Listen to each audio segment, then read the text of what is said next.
Okay guys, so you can see we got the one mortise and tendon here together, and there's also a blind bolt in there pulling it in. I still am not done with that. I want to pin that yet. And up here, I put this straight edge along here, and you can see we're looking pretty nice on both edges. I put actually a ruler, or not a ruler, but a square. I get a square from drafting because these are pretty accurate. I don't know if you can see that, but I put that square in here to give me an exact 30 degrees, and I have that in there. And that's why this is looking as straight as it is, because when we put this straight board across here, this is going to keep this thing square. Now the other thing, so that you know why I'm doing it this way, is both of these tenons that you see here have to go that direction on a 90 to get into the mast.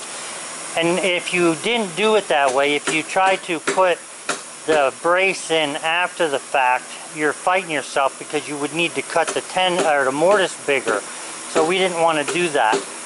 We wanted it to fit tight. So this joint over here is pretty tight. We've hammered it together. Didn't take a lot of hammering, this joint, but it did take some. You can see the hole I drilled in the back here to put a big lag bolt in. Now we're working on these other mortise here. Carmine's working on one there, and I have one down here I gotta finish. And the mortise is the thing. Once you have the tenon done, all you gotta do is get good measurements on it, make sure it's square and flat.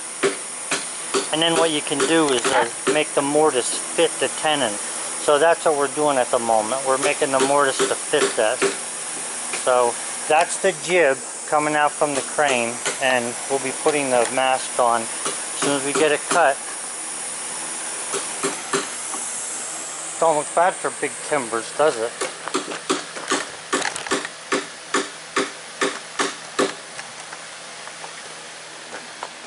We had to pick it up with the backhoe, obviously. There was no way we could work with this by ourselves. Even rolling it, taking it and rolling it down was a hassle.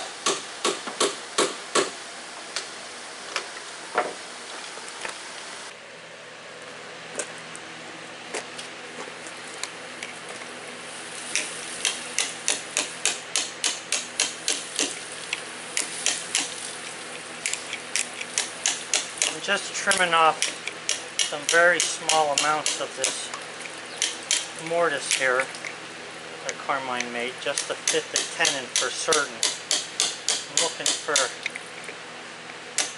place for glue to go. Not that it's that tight, it's just that I don't want it to be tight so that I can't drive it in.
So what I did here, guys, is I took and made a pattern of the end of the tenon, and I put this in here.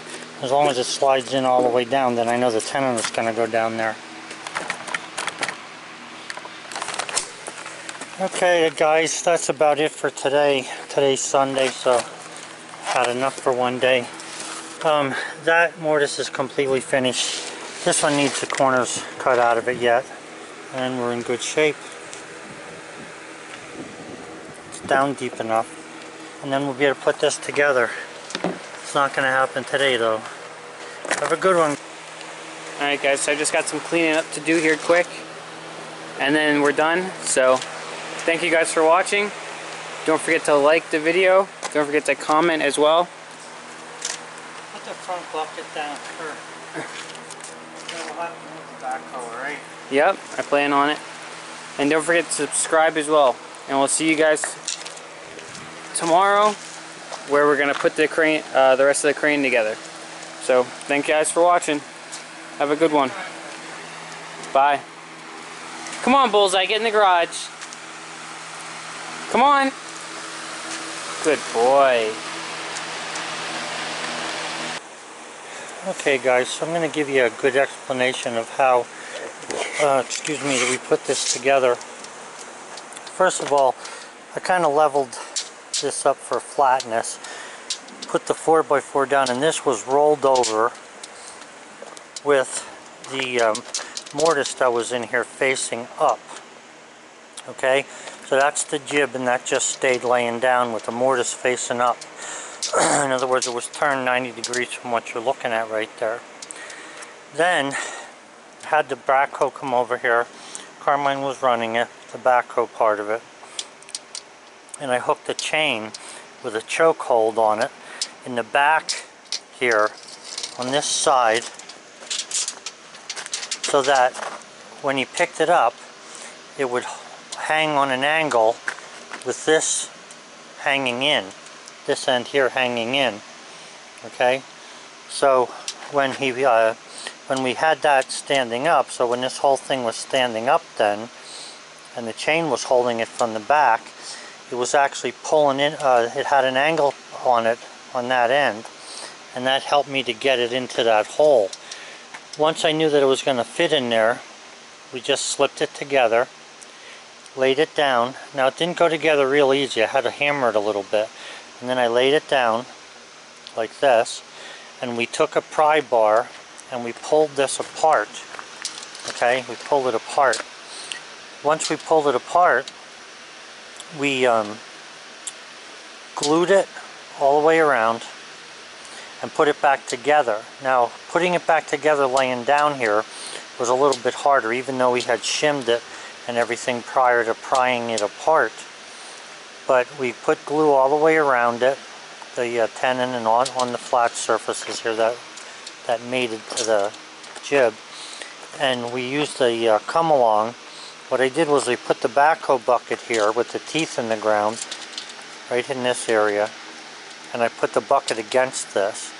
I wrapped the come along around here with the come along choke coming from this side, so it would pull straight through here. You can see what I'm saying. In other words, it has to pull straight through the center of the tenon. So it was right here is where the mark is, where it was hooked. So we put the backhoe bucket here and put the other hook from the come along on the backhoe bucket on the opposite side, and then just crank this together. Now when it came together, it had a tendency for this to pull this direction. Not much, but enough that I couldn't get it together. So Carmine just grabbed a hold of that and moved it that direction a little bit, and it ended up coming together. So once we pulled it together, it was already glued.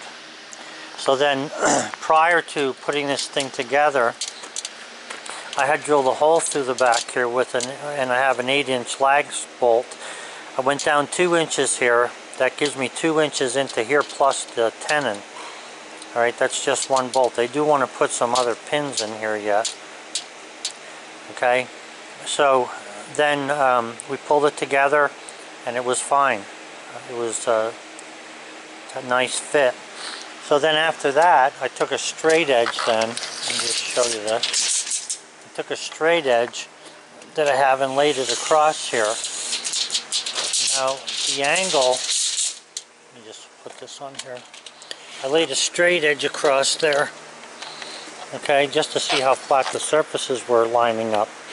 Now what happened was this angle was just slightly off. It had to come in. That bottom end wasn't in all the way. So when I put the 30-degree angle that I have in there, I had to go that way a little bit. So what we did was we took and put this little scab here, like a dead man, okay?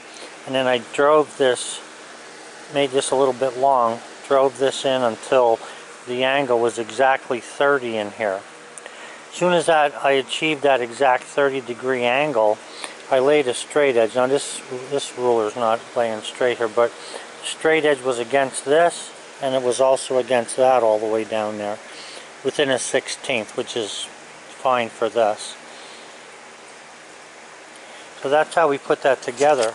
Now what's going to happen here tomorrow is after we square this mortise up here,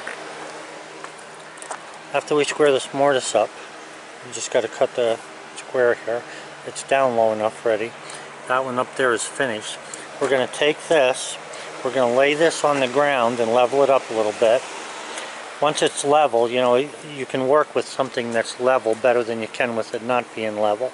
If it's level, I can find out if there's something wrong with the angles or whatever. So we're going to lay this down on the ground. The mast will be down on the ground, and we'll pick both of these up by grabbing that end and probably have a choker around here going up to another chain so that it hangs straight. I want it to hang straight when it's hooked up there, and then we'll be able to twist it around and lower it into the mast. And as long as it fits in there, then I'll glue that and I'll put bolts in there. And I'm going to be putting some blind bolts in the this mast one here. Besides putting pegs through this where it goes into the mast, I also want to put a long bolt through there, probably a, I don't know, a 3/4 inch bolt that comes all the way through here somewhere into this area, and I'll drill a hole down through and slip a nut in there that's on a round sleeve, and then I'll be able to tighten this from the back of the mast to hold it in place. That's not what I'm using to hold the, I'm not putting that in to be able to hold any kind of tension on this, you know, downward tension. I'm only putting that in there to pull this joint into the mast. Now I'm considering putting a little shiv on the top of that and then running a cable to the end. I'm not sure yet what I'm going to do with that, but I've been working on the numbers, trying to come up with some ways to do different things. So anyway, that's where we're at so far, plus the candid shots that you saw from today. It was really a hot day today. I think the temperature was 85 in the shade, and you know, for north central Pennsylvania, it's unseasonably warm. Usually in August it starts to slow down a little bit, the heat, and especially with those rainy days we had, the temperatures were in the 60s and stuff. So now all of a sudden it's very hot, but at least it's not humid now. So that's where we stand. Have a good one, guys. I'm glad you're keeping watching the videos, and we'll keep putting them up as long as we get views. Bye.